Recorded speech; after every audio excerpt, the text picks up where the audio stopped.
magawa ulit natin yung mga gusto natin gawin sa buhay. Today, papasok na ako sa work. As you can see. Kita na lang tayo mamaya, guys. Good morning. Hindi nila naririnig, hinanaing sa barong-barong. Dahil palasyo nila'y may matibay na bubong. Hindi nila naririnig mga kumakalam na tiyan. Di tulad ng mesa nilang parang laging may handaan. Ikaw ba? Naririnig mo ba sila? Ikaw ba? Gawing langit ang mundo, makakaya natin to. Sa simula ikaw at ako, tapos sila hanggang maging lahat na tayo. Okay hanggang masdan sa bawat taong nagugutom at nahihirapan. Meron kang matutulungan. What's up, guys? Ako pa lang mag-isa.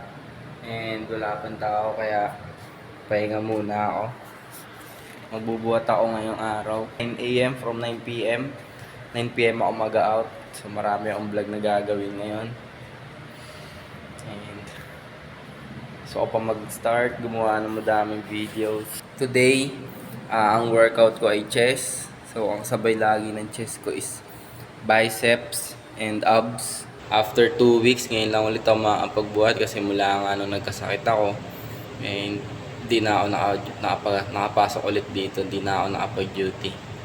Medyo mahaba yung araw ko ngayon, 12 hours ako dito sa gym, which is good. Para sa akin, wala naman talaga akong alam dati sa workout. Ngayon pa lang ako nagkakaroon ng improvements. 60 kilos pa lang ako ngayon, but I think di ko kailangan isipin yung weight ko. Kailangan kong isipin is yung mga kung ano pa, yung ibang makaka-improve sa akin bukod sa health. Titignan natin dito sa gym. Libot ko muna ID sa gym, guys, habang wala pang tao kasi shy type ako eh. Medyo nahihiya ako kapag kami kasama ako dito eh. Oh, out of order ngayon yung isa naming machine. Sira. And ito, yung gagamitin ko ngayon. Ito, kapag ka nagbubuhat ako, after ko mag-barbell, dumbbell, then incline. Barbell, dumbbell, tsaka decline. Barbell, dumbbell. Tapos, itong machine na to, which is yung hinahatak lang. After nyan, ito, para daw mag-close yung chest, pero parang hindi ko alam kung fly yan o butterfly. The next, ito. Kung titignan nyo yung mga video ko sa TikTok, guys, yung iba, nagbubuhat ako ng dati 54 kilos lang ako. Sobrang payat ko pa nun. Diyan ako lagi nakapwesto kasi mag-isa lang ako lagi nagbubuhat, walang nag-i-spot sa akin. Kaya medyo, syempre, nag-aalang ako magbuhat ng mabigat. Kaya kung bagsakan ako nun, di wala na, finish na. Next, ito, fly. After ko na ito gumamit, barbell, dumbbell, barbell, dumbbell, barbell, dumbbell. 1, 2, 3, 4, 5, 6, 7, 8, 9, 10. Tapos, meron akong natutunan dito sa cable, sa chest din. Tatlo yun. Upper, mid, tsaka low. So, bali, 6, 7, 8, 9, 10, 11, 12, 13. 13 program sa chest. Kaya hindi ako nagbubuhat na mabigat kasi repetition yung ginagawa ko. Kasi mula nung bata ako, wala talaga akong confidence sumarap sa camera. Kasi sabi nila, ang pwede lang sa camera is yung photogenic. Putang ng buhay yan. Kung sino lang daw yung photogenic, yun lang daw yung pwedeng humarap sa camera. Siyempre ako, bata ako. Hindi man ako photogenic. Ang pangit ko kaya nung bata ako. Kaya nangyari, hindi na ako nagbibicture, hindi na ako maharap sa camera, ayoko na. Pero ngayon, tingin ko naman di naman masama umarap sa camera. Nagbibideo nga ako kanina sa labas, wala naman nangyari. So, yun lang guys. Yung workout ko ngayon, chest day tayo. And kita-kita na lang ulit tayo mamaya.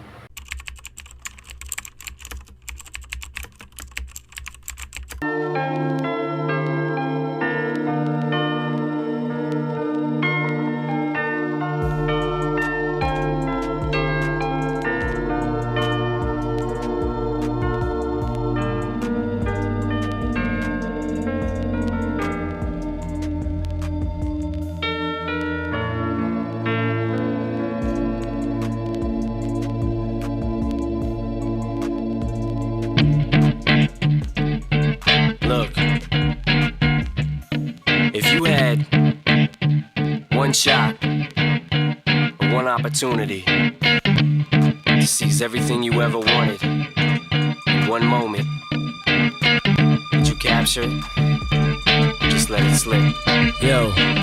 His palms are sweaty, knees weak, arms are heavy. There's vomit on his sweater already. Mom's spaghetti, he's nervous, but on the surface he looks calm and ready to drop bombs. But he keeps on forgetting what he wrote down. The whole crowd goes so loud, he opens his mouth, but the words won't come out. He's choking how? Everybody's joking now. The clock's run out, time's up, over, plow. Snap back to reality. Oh, there goes gravity. Oh, there goes rabbit. He choke. He's so mad, but he won't give up. Daddies, he know he won't have it. He knows his whole back to these ropes. It don't matter. He's dope. He knows that, but he's broke. He's so stagnant. He knows when he goes back to this mobile home. That's when it's back to the lab again, yo. This old rhapsody better go capture this moment and hope it don't pass. You better lose yourself in the music. The moment you own it, you better never let it go.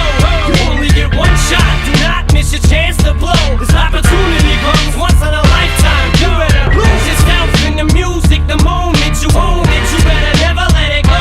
You only get one shot. Do not miss your chance to blow. This opportunity comes once in a lifetime. You better. The soul's escaping through this hole that is gaping. This world is mine for the taking. Make me king as we move toward a new world order. A normal life is boring, but superstardom's close to postmortem. It only grows harder, homie grows hotter. He blows, it's all over. These hoes is all on him. Coast to coast shows, he's known as the Globetrotter. Lonely roads, God only knows he's grown farther from home. He's no father. He goes home and barely knows his own daughter. But hold your nose, cause here goes the cold water. These hoes don't want him no more. He's cold product. They moved on to the next mo who flows. He knows dove and sold nada. And so the soap opera is told. It unfolds. I suppose it's old partner, but the beat goes on. You better lose yourself in the music. The moment you own it, you better never let it go.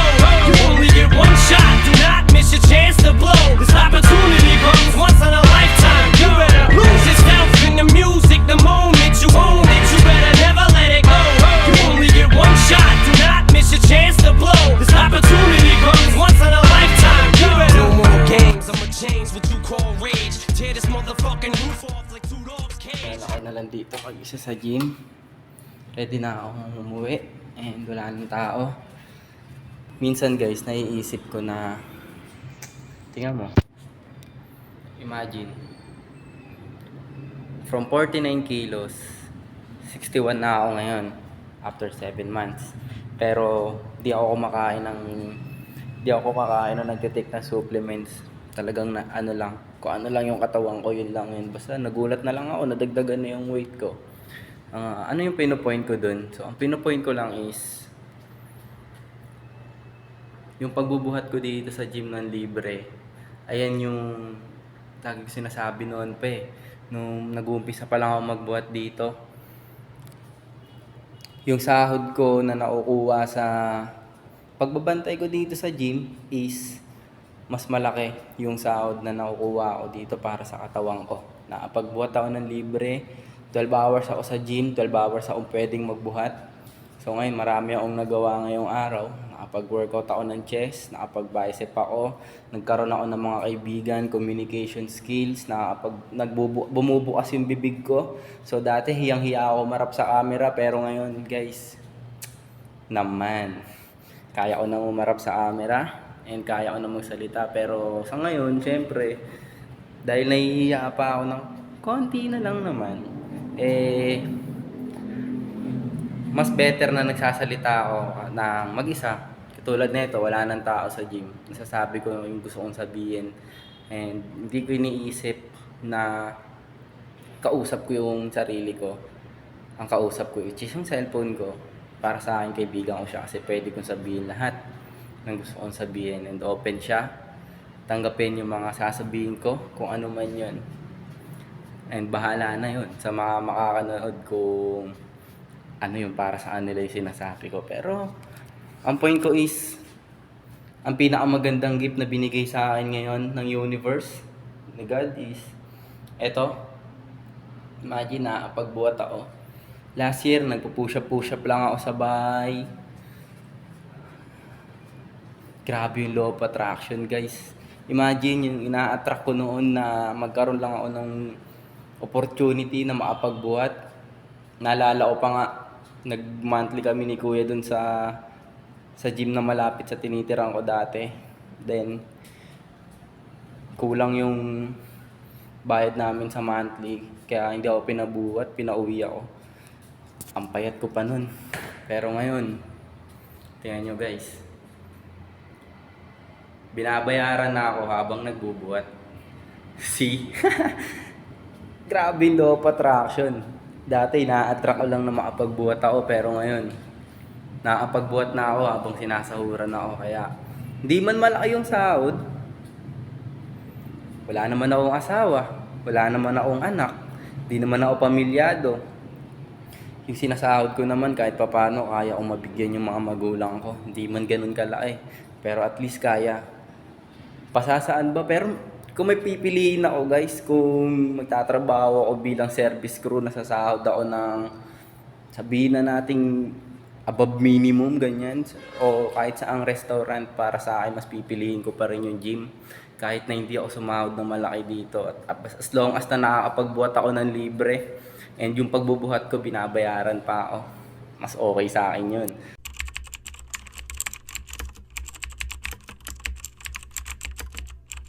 Nauwi sa tol lang ang QC tol. Tangina, di namin papabayaan to tol. Malami yung tropa namin na to. See? Po. Natin to hanggang Muson. Tol, Tingnan nyo, masabi dyan tol. Tangina, minsan lang kami magkasama-sama tol. Pero para kaming alam mo yung mga pamato sa baogan. Tangina tol, pag nirolin mo tol, alam mo ang kaalabasan tol, bubuga ka ng apoy na blue.